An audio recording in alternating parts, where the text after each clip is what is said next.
निर्वाण मार्गममलं विबुधेन्द्रवन्द्यम् संसार सागर समुत्तरणं प्रपोतम् वक्षे समाधिशतकं प्रणिपत्य वीरम्।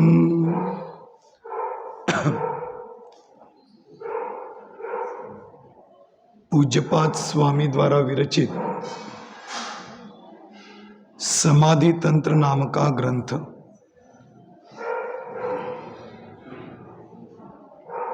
आत्माभिमुख आत्मा की ओर ढलने वाले जीवों की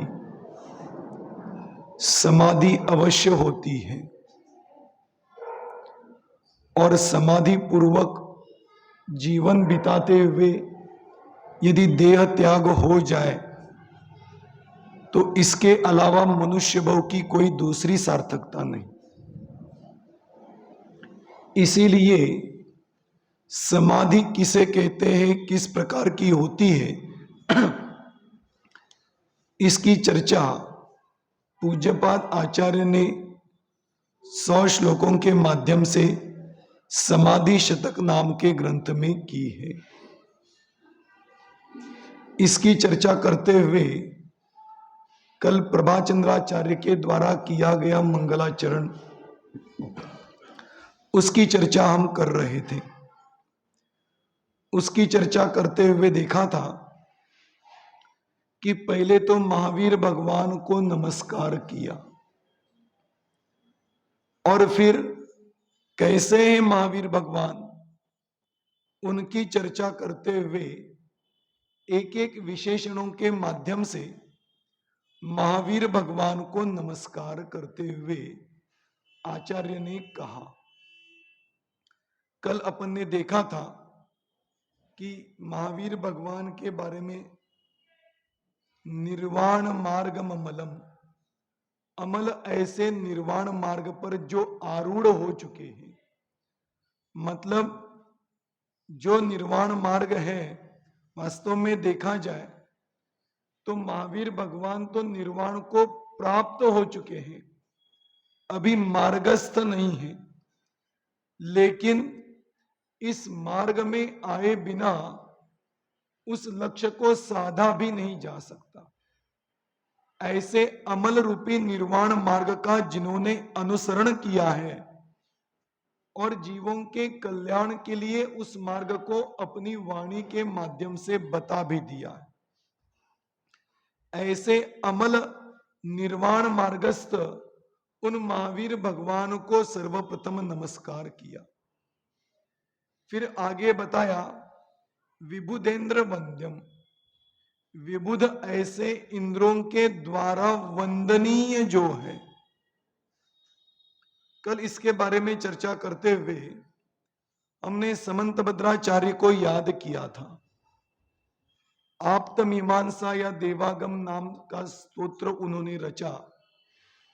देखिए, स्तोत्रों की रचना तो कई आचार्यों के द्वारा, कई विद्वानों के द्वारा की गई है। सबने अपनी अपनी अपेक्षा बहुत ही विशुद्धि पूर्वक, बहुत ही सुंदर तरीके से इन स्तोत्रों की रचना की है। लेकिन इन सब स्तोत्रों में समंत भद्राचार्य कुछ हटके स्तोत्र लिखने वाले आचार्य। हटके क्यों कह रहा हूं? आजकल दुनिया में हटकर कुछ करने की इच्छा, कामना सब लोगों को होती है। सब सोचते हैं यार मेरा काम दूसरे से कुछ हटके होना चाहिए, कुछ विशेष होना चाहिए, उसके बिना मेरे को कोई पहचानेगा नहीं।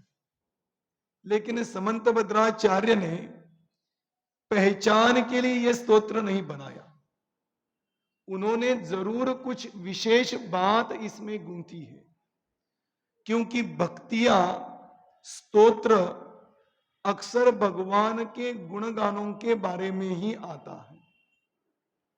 भगवान के गुणगान करो या भगवान के शरीर का वर्णन करो, अक्सर जितनी भी भक्तियां हैं, जितने भी स्तोत्र हैं, सब इसी प्रकार से हैं। भक्तामर स्तोत्र है, उसमें आदिनाथ भगवान की स्तुति उनके शरीर के माध्यम से की गई। और भी कई स्तुतियां हैं। पार्श्वनाथ भगवान की स्तुति है, तो पार्श्वनाथ भगवान के बारे में वर्णन करते हुए उसमें स्तुति की गई। लेकिन समंत भद्राचार्य ने उनके शरीर की स्तुति नहीं की, बल्कि उन सिद्धांतों की स्तुति की जिन सिद्धांतों को महावीर आदि भगवंतों ने अपने अंतरंग में उतारा है।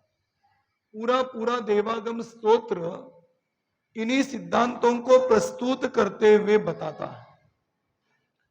इन्हीं देवागम स्तोत्र का पहला स्तोत्र कल हमने देखा था, देवागमन भोयान चामरादि विभूतय माया विश्वपि दृश्यन्ते नातस्त्वमसि नो महान। हे नाथ, आप महान नहीं हैं। क्यों महान नहीं है?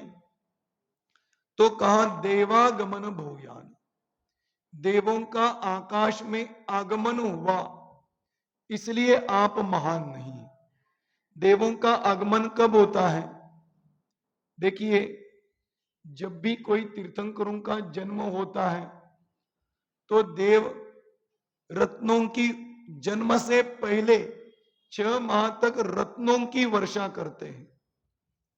उसके बाद जब बालक तीर्थंकर का जन्म होता है तो उसके साथ खेलने के लिए स्वर्ग के देव बालक का रूप धारण करके आते हैं और उनके साथ खेलते हैं। और भी देखिए, और आगमन कैसे होता है? तीर्थंकरों के वस्त्रादि जो होते हैं ना, वो इंपोर्टेड होते हैं। इंपोर्टेड मतलब, हमें तो इंपोर्टेड मतलब इतना ही मालूम है कि इंडिया से बाहर से आए तो इंपोर्टेड हो गए। अरे ये इतना ही नहीं, तीर्थंकरों के वस्त्र आभूषण स्वर्ग से आते हैं।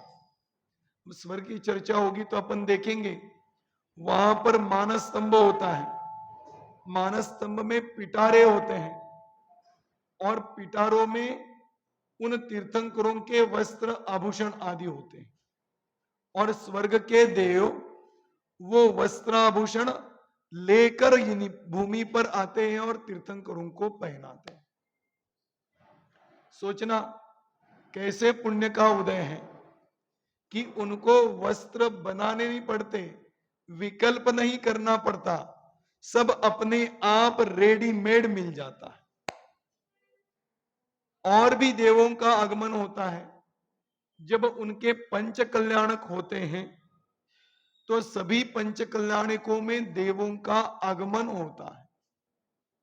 देखिए, एक स्वर्ग के देव हैं जिनका नाम है लोकांतिक देव, 5वें स्वर्ग में है।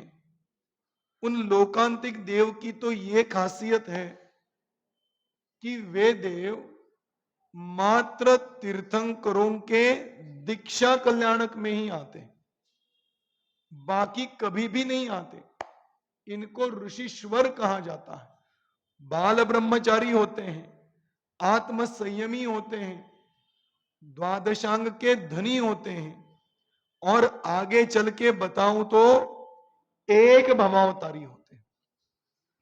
वहां से स्वर्ग से आएंगे, मनुष्य भव को धारण करेंगे और सीधा निर्वाण को प्राप्त हो जाएंगे। ऐसे एक भवावतारी लोकांतिक देव होते हैं। वे देव भी जब तीर्थंकर मुनि दीक्षा धारण करते हैं तभी वो आते हैं, बाकी कोई विधि में वह आते नहीं, लेकिन आते जरूर है। इस प्रकार से देवों का आगमन होता है। फिर तीर्थंकरों को केवल ज्ञान की प्राप्ति होती है तब स्वर्ग के इंद्र कुबेर आदि आकर समो शरण की रचना करते हैं और समो शरण में तीर्थंकर विराजमान होने के बाद पुष्प वृष्टि भी करते हैं। देखिए, समो शरण में तीर्थंकर विराजमान होते हैं तो गंध कुटी होती है, गंध कुटी के ऊपर सिंहासन होता है, सिंहासन के ऊपर कमल होता है। कौन सा कमल? ये पानी में उगने वाला कमल नहीं, देव निर्मित कमल। वो कमल कोई दूसरी चीज नहीं, देवों का वैक्रियक शरीर होता है और उस कमल के ऊपर भगवान बिना आधार के 4 अंगुली ऊपर विराजमान होते हैं। ये एक विशेषता है। हम यदि बिल्डिंग बनाए तो पहले नींव बनाते हैं और फिर फर्स्ट फ्लोर, सेकंड फ्लोर, ऐसी बिल्डिंग नीचे से ऊपर तक चलती है। यहां समोचरण की स्थिति उल्टी है। पहले भगवान विराजमान होते हैं और फिर उनके नीचे समोशरण की रचना होती है। ऐसा नहीं कि समोशरण की रचना हुई, कमल बन गया, अब भगवान को आमंत्रण दिया कि आप आइए, पधारिए, ऐसा नहीं। केवल ज्ञान हो गया तो आकाश में अधर रूप से भगवान विराजमान हो जाते हैं और उनके नीचे सौधर्मादि इंद्र कुबेर को बताकर समोशरण की रचना करते। और समोशरण भी बिना किसी आधार के आकाश में अधांतर होता है और उसकी सीढ़ियां भी, वो सब वर्णन है, वो भी 3D में बनाया है, कभी मौका मिलेगा तो दिखाऊंगा। तो कहने का मतलब यह कि यह समोशरण की रचना भी स्वर्ग के देवों के द्वारा होती है। जब भगवान का गमन होता है, भगवान आगे चले गए तो पीछे अपने आप समोशरण विलीन हो जाता है और फिर आगे जैसे जैसे गमन होता है वैसे वैसे भगवान के नीचे सुवर्ण कमलों की रचना होती।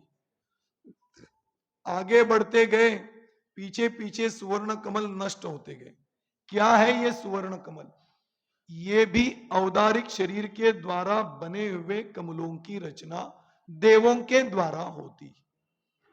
ऐसे देवों का आगमन तीर्थंकरों के समय में कई बार होता है। तो यहां पर समंत भद्राचार्य ने बताया, अरे इतनी बार देव आके आपको पूजते हैं, नतमस्तक होते हैं, फिर भी उनके आने के कारण आप महान देवागमन भूयान। चामर आदि विभूतया, चामर आदि विभूति क्या है? आपने कभी भी मंदिर में देखा होगा कि भगवंतों का एक वैभव, जब भी पंच कल्याणिक होगा, भगवान विराजमान होंगे तो उनके बाजू में अष्ट प्रातिहार्य होते हैं। ये अष्ट प्रातिहार्य है क्या? ये उन भगवंतों का वैभव है। जब भगवान समोशरण में विराजमान होते हैं तो 2 देव उनके बाजू में चवर ढोलते हैं। ऐसा तिलोय पंडिती में आता है कि जितनी अकृत्रिम जिनालयों में जिन प्रतिमाएं हैं ना, वो सभी की सभी जिन प्रतिमाएं ऐसे चवर ढूंढने वाले देवों के साथ होती। मतलब देवागमन भोयान चामर आदि विभूतय, देव लोग आपको चवर ढोलते हैं। ये इतना बड़ा वैभव होने पर भी इस वैभव के कारण आप महान नहीं हो। देवागमन भोयान चामरादि विभूतय माया विश्वपि दृश्यन्ति। माया मतलब क्या? कि आपके अलावा ऐसे कई जीव हैं जो श्रेष्ठ हैं, विद्या को धारण करते हैं, विभूति से सहित होते हैं। तो इस प्रकार की विभूति तो उनके पास भी देखी जाती है, उनके पास भी देवों का आगमन होता है, उनके पास भी चवर डुलने वाले लोग दिखाई देते हैं। तो इसीलिए देवों का आगमन आपके पास होता है, ये कोई विशेष बात नहीं। चवर डुलने वाले देव आते हैं, ये कोई विशेष बात नहीं। इसके लिए हम आपको भगवान मानते ही नहीं। महावीराष्टक स्तोत्र आपको तो मालूम है, उसमें ये श्लोक भी आया है, देखिए। नमन्ना केन्द्राली मुकुटमणि बाजाल जटिलम लसत्पादाम्भोज द्वयमिह यदीयम तनुभृताम, इसमें भी है। फिर उसके बाद मंगलाष्टक में भी है, श्रीमन्नम्र सुरासुरेन्द्र मुकुट प्रद्योतरत्न प्रभा भास्वत्पाद जिनेन्द्र बोधिंदवस्थाइन। कई श्लोक आपको मिलने पढ़ने के लिए मिलेंगे कि देवों का आगमन होता है। भक्तामर स्तोत्र का तो पहला श्लोक है, भक्तामर प्रणतमो लिमणि प्रभाणा द्योतकम दलित पाप। बस बस यहीं पे रुकिए अभी। ये सब श्लोक क्या बताते हैं कि जो स्वर्ग के इंद्र होते हैं, उनके मुकुट होते हैं, उसमें विशेष तेजोमय मणि होते हैं। और जब वो देवेंद्र भगवंतों को नतमस्तक होते हैं, नमस्कार करते हैं, तो उनके मुकुटों में होने वाले मणियों से हे भगवान आपके चरण कमल प्रज्वलित होते हैं, उज्जवल होते हैं, चमकते हैं।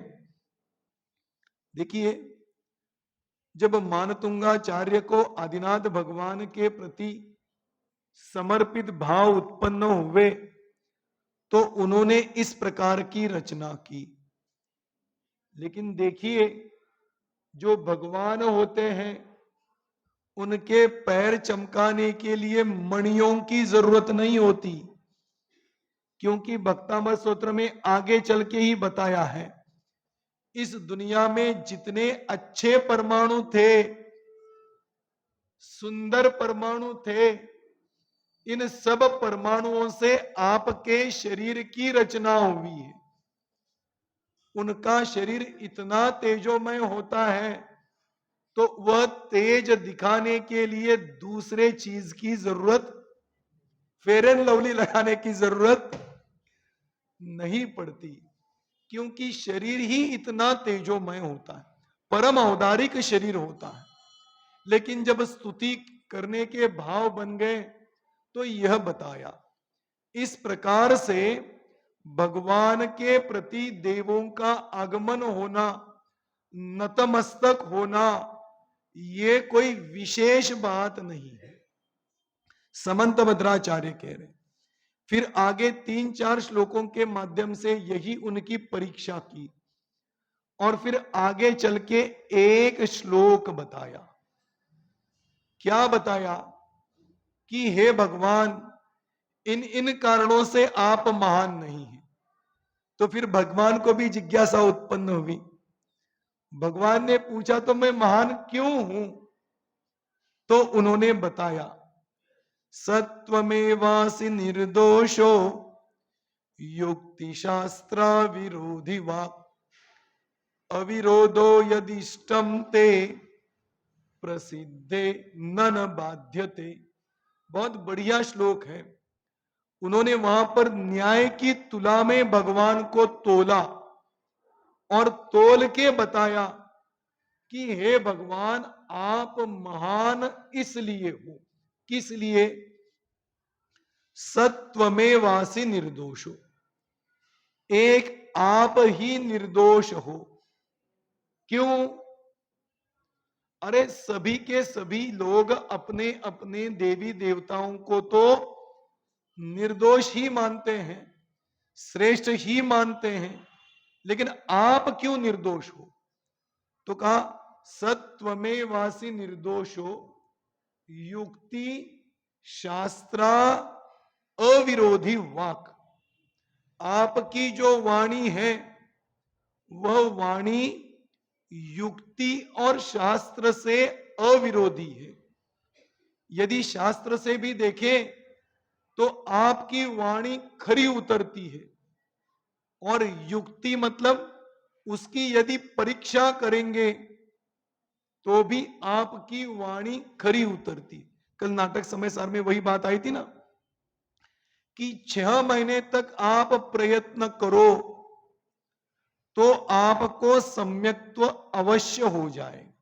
अरे 6 महीने की बात नहीं, आप अंतर मुहूर्त तक पुरुषार्थ करो, क्योंकि आज तक जो भी तीर्थंकर बने हैं सभी ने सिर्फ अंतर मुहूर्त तक पुरुषार्थ किया, इससे अधिक पुरुषार्थ नहीं किया। लेकिन हम तो बहिरंग वस्तुओं को अच्छा मानने वाले व्यक्ति हैं, बहिरंग क्रिया की ओर देखने वाले व्यक्ति हैं, तो हमें तो बहिरंग क्रिया अच्छी लगती है। मैं आपको पूछना चाहता हूं, बाहुबली भगवान श्रेष्ठ भगवान है कि भरत भगवान श्रेष्ठ भगवान है? दोनों भगवान है, ये तो मालूम है ना कि दोनों ने निर्वाण की प्राप्ति की है। तो दोनों में से कौन ज्यादा संयमी, कौन ज्यादा पुरुषार्थी, कौन ज्यादा श्रेष्ठ है, मुझे बताइए। और एक हिंट आपको दे देता हूं, भरत चक्रवर्ती ने दीक्षा ली और अंतर मुहूर्त में केवल ज्ञान की, लेकिन बाहुबली भगवान तो दीक्षा लेके वन में चले गए, एक जगह कितने दिन तक? एक वर्ष है ना, 1 वर्ष तक खड़े रहे। सब चींटियों ने, आदि लोगों ने, प्राणियों ने उनके पैर के पास अपने घर बना लिए। सब वृक्षों ने उनके ऊपर वेलियां चढ़ा दी। इतना सारा होने के बाद टस से मस नहीं हुए, एक ही जगह आत्म साधना में लीन रहे। बताओ कौन श्रेष्ठ? पास में चींटी आ जाए तो हम तुरंत पांव उठा लेते हैं, उसको दूर करने की कोशिश करते हैं। अरे बाहुबली भगवान के चरणों में तो कई चींटियों ने अपने घर बना लिए, फिर भी टस से मस नहीं हुए, इतना पुरुषार्थ किया। बताओ कौन श्रेष्ठ है, बाहुबली की भरत? अरे एक अंतर मुझे बताओ, पढ़ाई, एग्जाम पास करने के लिए कितनी पढ़ाई करती पड़ती है? वो सीए की एग्जाम देते हैं ना, आप में से भी कोई देता होगा। अब सीए की एग्जाम पास करने के लिए कितनी मेहनत करनी पड़ती है? एक बार दो, नहीं लक लगा, दूसरी बार दो, नहीं लक लगा, तीसरी बार दो, इतना पुरुषार्थ करके सीए की एग्जाम पास करनी पड़ती। 10वीं की एग्जाम पास करने के लिए क्या लगता है? कुछ नहीं, साल भर पढ़ाई को 10वीं की एग्जाम पास हो जाओगे। कौन श्रेष्ठ है, बाहुबली की भरत?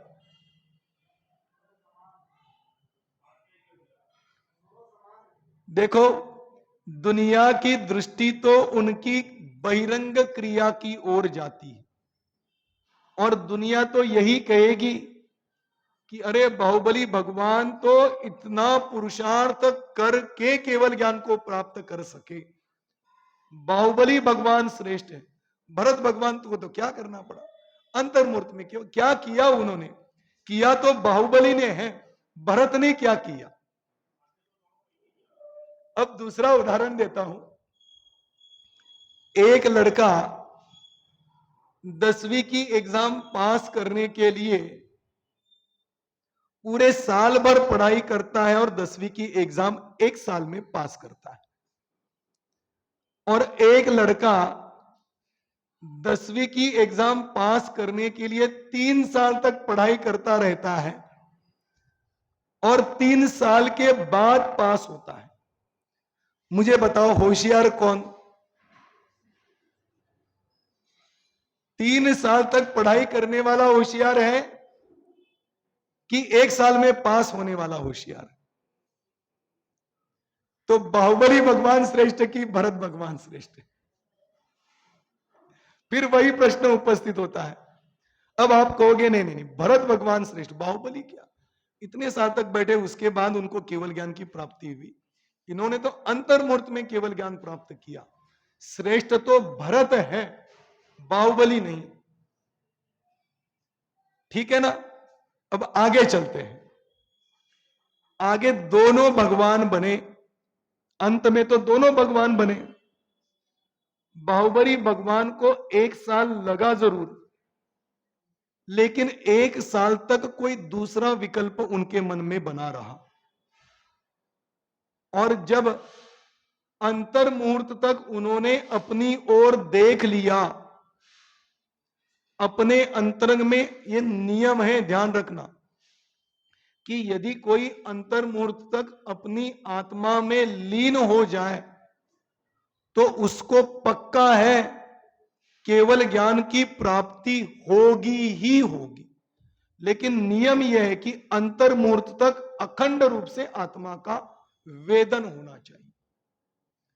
तो बाहुबली भगवान ने 1 साल तक पुरुषार्थ किया, विकल्प बने रहे, लेकिन जब अंतर मुहूर्त में अंत में पहुंचे तो उनको केवल ज्ञान की प्राप्ति हुई। तो उनको केवल ज्ञान प्राप्त करने के लिए वास्तव में समय कितना लगा? मुझे बताओ। 10वीं की एग्जाम देते हो, साल भर पढ़ाई करते हो, साल भर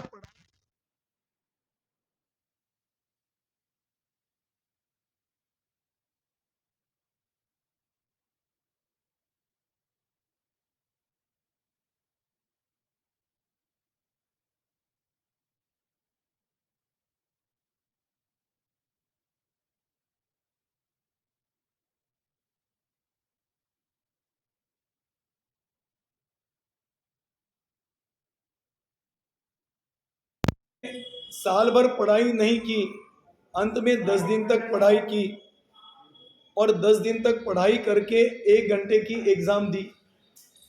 बताओ, वो भी पास हो जाता है? मतलब पास होने के लिए साल भर की पढ़ाई नहीं, वो 1 घंटे की मेहनत जरूरी है, वो लिखना जरूरी है, तभी पास हो पाओगे। तो बाहुबली भगवान 1 साल तक खड़े रहे, लेकिन पुरुषार्थ तो अंत का अंतर मुहूर्त ही काम में आया, तभी केवल ज्ञान की प्राप्ति हुई। और भरत, जिन्होंने मुनि दीक्षा धारण की और अंतर मुहूर्त तक पुरुषार्थ किया और केवल ज्ञान की प्राप्ति कर ली, अब मेरे को बताओ कि श्रेष्ठ कौन? बड़ी विचित्र दशा है ना। वास्तव में तो सभी केवल ज्ञान या सर्वज्ञ पना बनने का कारण एकमात्र अंतर मुहूर्त की लीनता ही है, और वो पुरुषार्थ दोनों ने समान किया है, तभी दोनों को केवल ज्ञान की प्राप्ति हुई। इसीलिए ना भरत श्रेष्ठ है ना बाहुबली श्रेष्ठ है, दोनों समान हैं। दोनों ने केवल ज्ञान की प्राप्ति की, केवल ज्ञान की प्राप्ति का पुरुषार्थ दोनों ने समान किया, इसलिए दोनों भगवान बन पाए। इसीलिए दोनों की बात नहीं, जितने भी तीर्थंकर आज तक हुए हैं सभी श्रेष्ठ हैं, सभी समान हैं। पार्श्वनाथ भगवान नजदीक के और बाकी के भगवान दूर के, ये बात बैठती नहीं। पार्श्वनाथ भगवान मदद करेंगे और बाकी के भगवान कुछ नहीं करेंगे, ऐसा कभी होगा नहीं। वो अपनी गलती है, अपनी गलत मान्यता है कि हमने एक एक तीर्थंकरों को एक एक डिपार्टमेंट दे रखा है। गलती किसकी? भगवान की नहीं, हमारी। हम ही ये सोचते हैं ये तीर्थंकर मदद करेंगे, ये तीर्थंकर शांति प्रदान करेंगे, ये तीर्थंकर वो करेंगे, ये तीर्थंकर ये करेंगे। अरे तीर्थंकर कुछ भी नहीं करते। तीर्थंकर तो अभी सिद्धशिला में विराजमान है और वो मात्र अपनी आत्मा का अनुभव कर रहे हैं, बाकी कुछ भी नहीं कर रहे। लेकिन हम उनको अपने लिए बुलाने की कोशिश करते। अरे बुलाओ सही, बुलाने के बाद भी वो आने वाले नहीं। आपके बुलाने से नहीं आएंगे और नहीं बुलाने से भी नहीं आएंगे। वो तो अपनी मस्ती में मस्त हैं, अपनी आत्मा में लीन हैं। यहाँ पर कहते हैं कि आपने ये जो अपनी आत्मा में स्थिरता का पुरुषार्थ किया है ना, ये आपकी वाणी में आया। और वो जो आपकी वाणी में आया है ना, वो वाणी ही यदि मैं अपने अंतरंग में उतारूंगा तो आपकी वाणी सच्ची होगी। अच्छी तो होगी ही होगी, सच्ची भी होगी। आपके वाणी की परीक्षा देखिए, जिन धर्म आज्ञा प्रदानी नहीं, परीक्षा प्रदानी जिन धर्म। आज्ञा प्रदानी क्यों नहीं बोला? क्योंकि सिर्फ आप आज्ञा मानते रहो तो भक्त बन सकते हो, लेकिन भगवान नहीं बन सकते। भक्तामर स्तोत्र में भी 10वें या 11वें श्लोक में इसी का उदाहरण दिया कि हे भगवान, आप श्रेष्ठ हैं। क्यों श्रेष्ठ हैं? क्योंकि आपके आश्रय में आया हुआ व्यक्ति, वहां पर एक उदाहरण दिया, सेठ जी का उदाहरण दिया।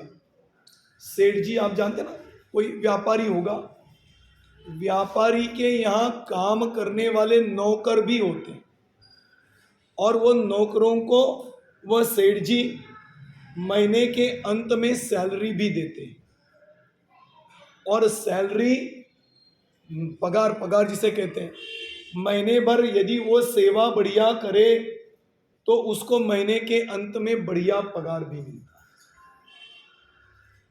वहां पर मानतुंगाचार्य ने उदाहरण दिया कि हे भगवान, आज तक इस दुनिया में ऐसा कोई सेठ पैदा नहीं हुआ कि उसके आश्रय में, उसके यहाँ काम करने के लिए आए हुए नौकर को उसने सेठ बनाया हो।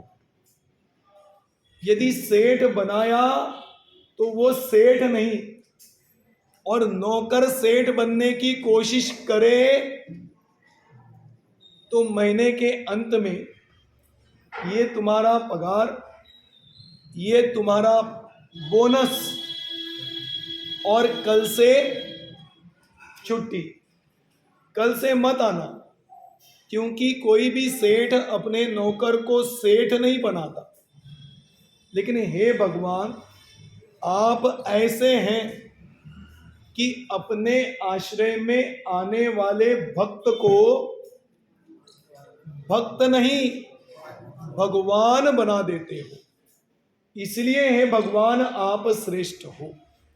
तो भगवंतों की श्रेष्ठता भगवंत पने में नहीं, बल्कि भगवंतों की श्रेष्ठता तो उनके भगवान बनाने के मार्ग बताने में है। प्रमेय रत्नमाला नाम का ग्रंथ है, परीक्षामुख ग्रंथ है, जो न्याय का ग्रंथ है, उसकी टीका है प्रमेय रत्नमाला। और प्रमेय रत्नमाला की टीका में एक बहुत बढ़िया बताया, वहां पर भगवंतों की अंतरंग और बहिरंग विभूति की चर्चा की। भगवंतों के पास विभूति है, कौन सी विभूति है? समो शरण आदि विभूति है, केवल ज्ञान आदि विभूति है, सब लोग समूह शरण में सुनने के लिए बैठते हैं, ऐसी विभूति है।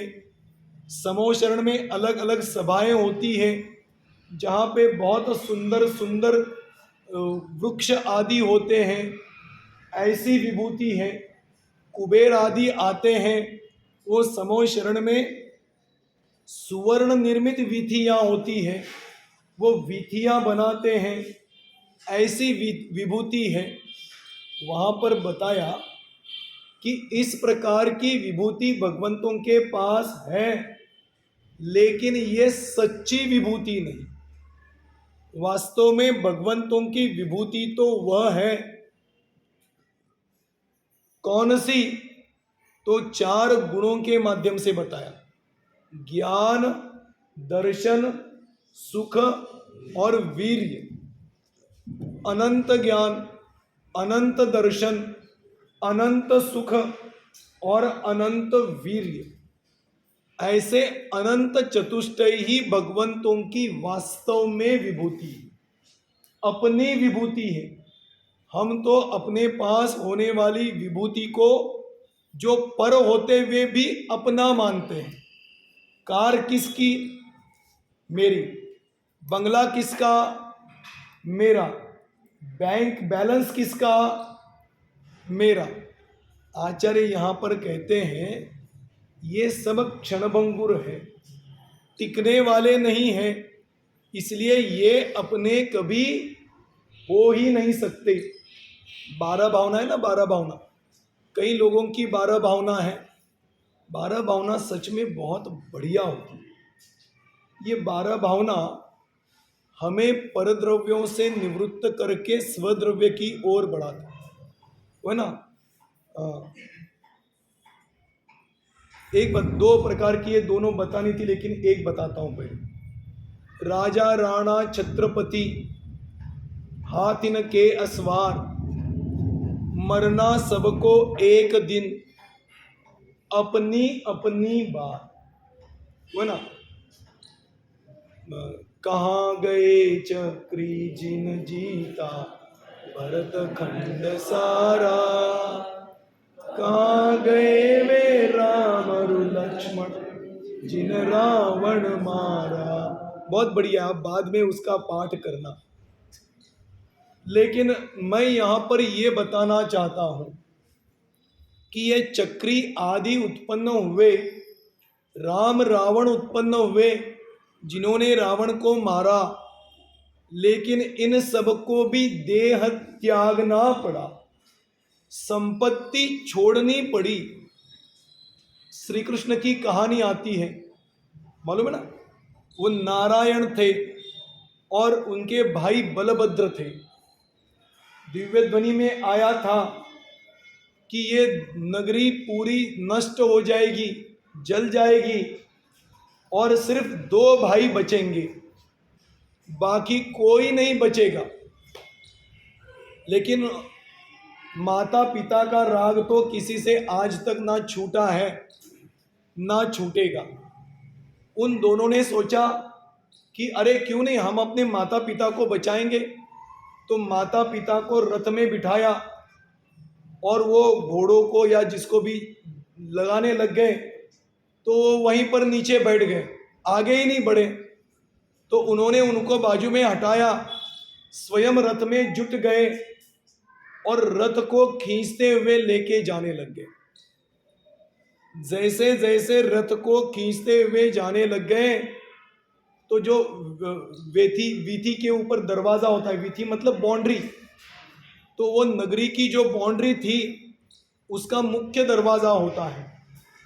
तो उस दरवाजे से जैसे गुजरने लग गए, वे दोनों आगे बढ़ गए और वो दरवाजा गिर गया और उनके माता पिता का अंत हुआ।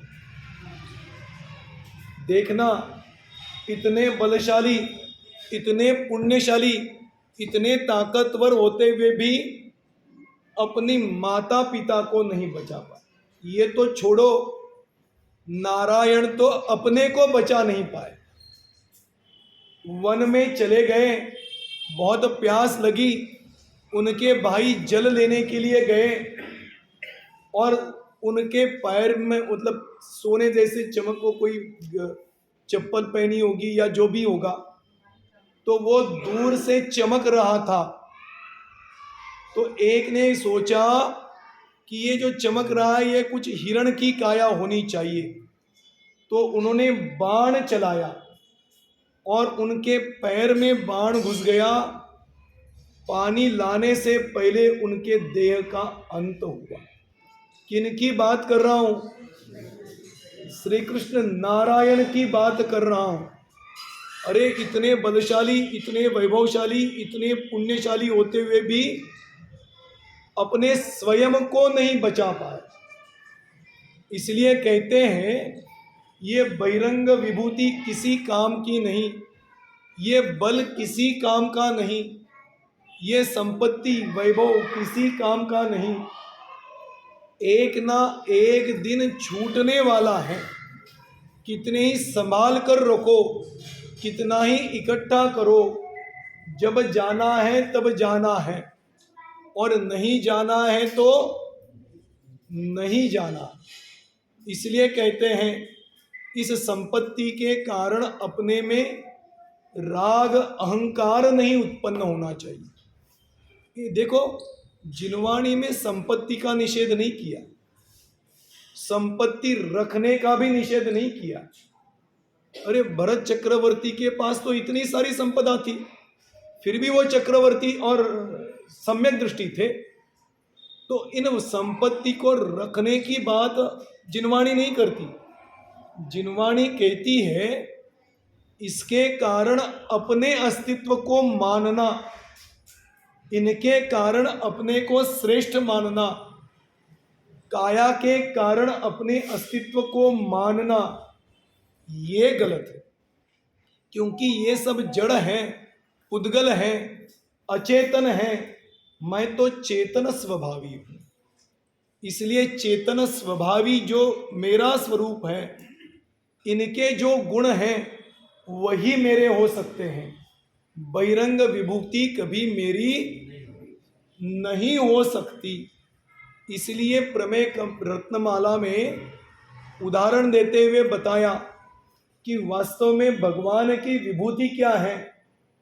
तो कहते हैं अनंत ज्ञान, अनंत दर्शन, अनंत सुख और अनंत वीर।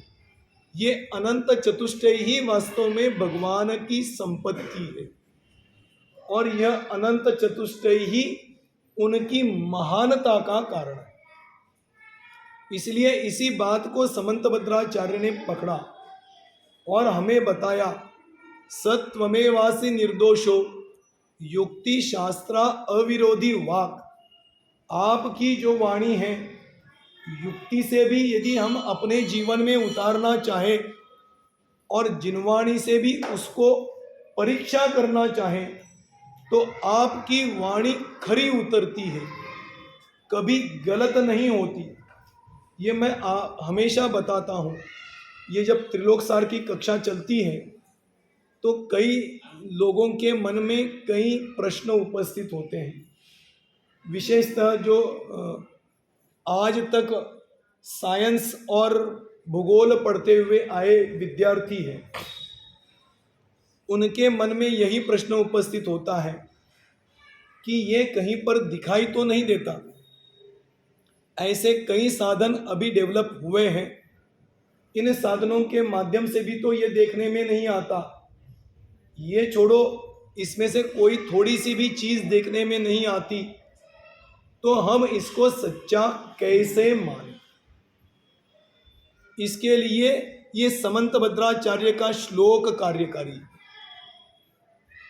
वास्तव में जो दिखाई नहीं दिया वो नहीं हो सकता। वास्तव में यही बात गलत बात, क्योंकि मेरा इंद्रिय ज्ञान बहुत ही कमज़ोर है, बहुत ही क्षणभंगुर है। इस इंद्रिय ज्ञान ने कितना जाना, और जितना जाना वो कोई संपूर्ण बात है क्या? मैं आपको पूछता हूँ, आपने अपने दादाजी को तो देखा होगा, पिताजी तो देखते ही है, दादाजी को देखा होगा, उनके भी पिताजी मतलब परदादा को यदा कदा किसी ने देखा होगा। उसके पहले की पीढ़ी को आपने देखा है क्या? नहीं देखा मतलब है नहीं, ऐसी बात नहीं हो सकती। इसलिए इंद्रिय ज्ञान ने इन वस्तुओं को, इन चीज़ों को नहीं देखा मतलब ये है नहीं, ऐसी बात नहीं हो सकती। पहला तर्क। दूसरा ये कि जो प्रयोजनभूत तत्व में गलती नहीं कर सकते, वे इन क्षेत्रों की रचना बनाने में बताने में अपना स्वार्थ क्या सदेगा। गलती तो तभी होती है, एक तो रागवश और दूसरी अज्ञानवश।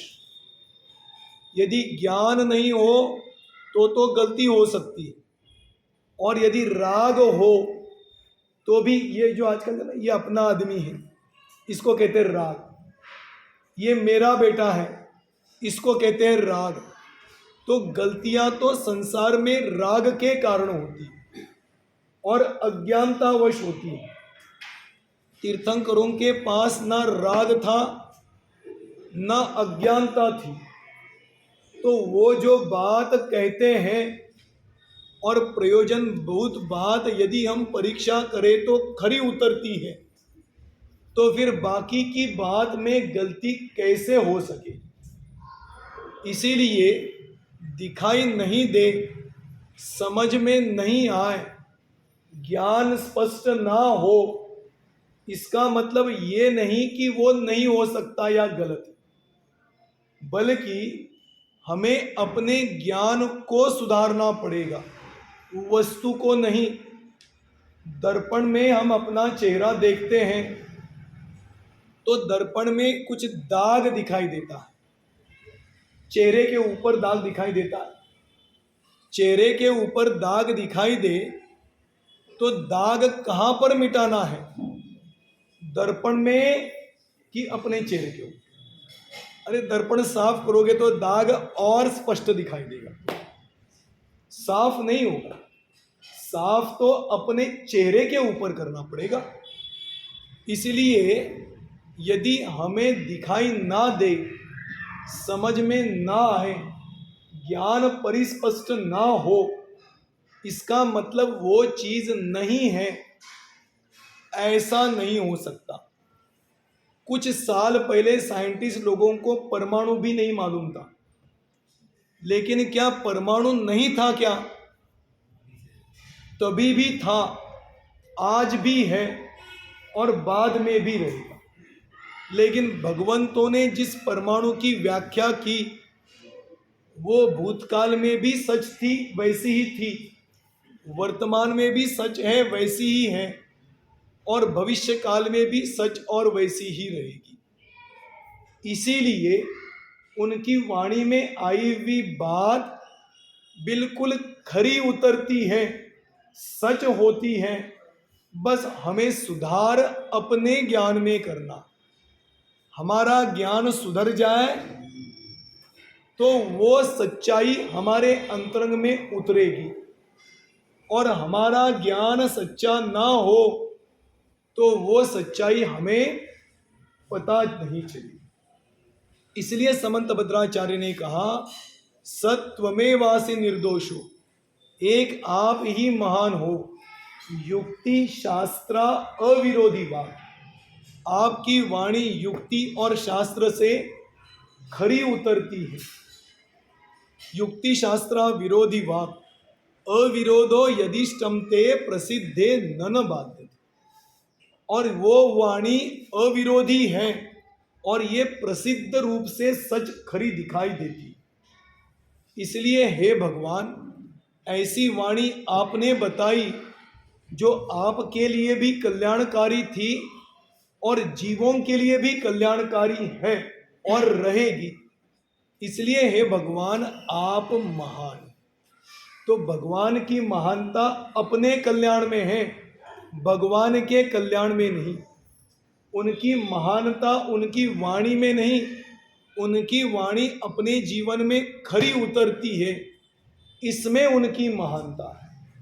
और इसीलिए भगवान को नमस्कार किया जाता है, नतमस्तक हुआ जाता है। और इसी के कारण स्वर्ग के इंद्र लोग भगवान के पास आते हैं। दूसरा कोई कारण नहीं। हमारे पास कोई भगवान इंद्र आता है क्या बताओ? अरे इंद्र नहीं, उसका सेवक भी नहीं आता। लेकिन भगवान के पास बिना बुलाए आ जाते हैं। क्यों? क्योंकि वो भगवान है इसलिए नहीं, उनके भगवानत्व को समझने के लिए। वो अष्टानिका महापर्व है ना, अष्टानिका महापर्व में स्वर्ग के इंद्र अष्टम वसुधा, अष्टम द्वीप, उस अष्टम द्वीप पर जाते हैं और पूजा करते हैं। वो भी बहुत बढ़िया प्रकरण है। आपने तो इतना ही सुना है कि 8वें द्वीप में जाके पूजा करते, लेकिन कैसी पूजा करते ये पता है आपको? अरे वो पूजा सुनते हैं तो हम दंग रह जाते, कितना उत्साह रहता है। क्यों? क्योंकि वो उत्साह भगवान के बड़प्पन में नहीं, उनके द्वारा बताए हुए मार्ग के कारण। कई बातें हैं उनके प्रति, समय भी हो चुका है, तो अपन यहाँ पर इतना समझे कि ये भगवान का भगवानत्व उनकी वाणी में है, और उनकी वाणी के कारण सभी लोग उनके पास पहुँचते हैं। वो अपने पास नहीं आते, हम भगवान के पास पहुँचते। इसीलिए यहाँ पर जो बात बताई थी, विबुधेंद्र वंद्यम, विबुध ऐसे देवों के द्वारा जो वंदनीय है। ऐसे कौन है, किनकी चर्चा चल रही है यहाँ पर? वो वही बात हुई, वो पहले दिन मैंने बताया था, नड़ी फुंकले सोनारे। आप बताते जाओ, हम सुनते जाते हैं, आप बोलते जाओ, हम छोड़ते जाएंगे। ऐसा नहीं। ये विबुधेंद्र वंद्यम, कौन से विबुधेंद्र वंद्यम है? वो वीर, महावीर, उन भगवान को नमस्कार करने के लिए देवादि इंद्र आते हैं। ऐसे वो भगवान, वो महावीर, वीर, अतिवीर, उनको प्रणाम किया। इस प्रकार से 2 विशेषणों को हमने आज देखा। अब तीसरा विशेषण हम कल देखेंगे। आज के लिए अपन यहीं पर विराम लेते हैं।